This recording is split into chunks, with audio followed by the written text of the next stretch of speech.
asing ataupun dikenali sebagai FDI merupakan pelaburan yang dibuat oleh sesebuah syarikat dari satu negara ke negara lain dalam bentuk mewujudkan operasi perniagaan di negara tersebut.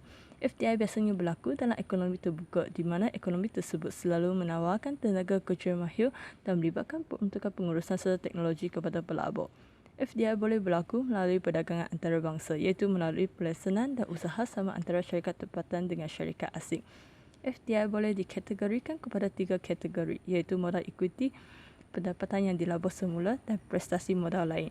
FDI telah mendatangkan impak yang mendalam kepada ekonomi negara, di mana impak tersebut akan dibincangkan dalam tugasan ini.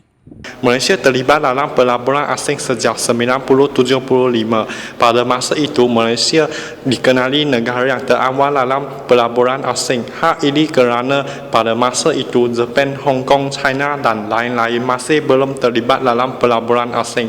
Peratusan asing boleh mengukur dengan cara menggunakan aliran massa besar, manakala prestasi ekonomi boleh mengukur dengan cara KDNK atau KDNK per capita.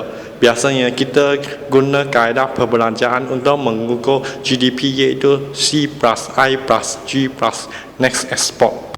Kita telah mencari 40 tahun data dan telah membuat satu jadual untuk menjelaskan hubungan antara pelaburan asing FDI dan KDNK dalam Malaysia.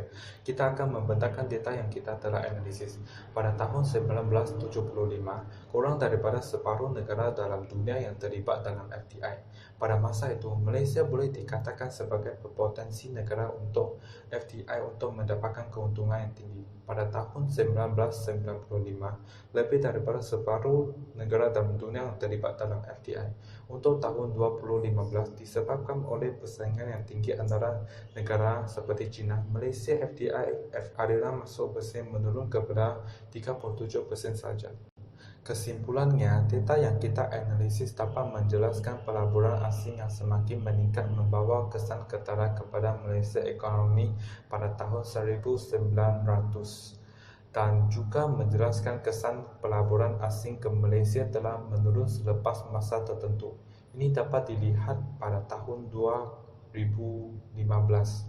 Dengan itu, kita boleh mengatakan bahawa pelaburan asing membawa kesan yang besar dan memainkan peranan yang penting dalam ekonomi Malaysia.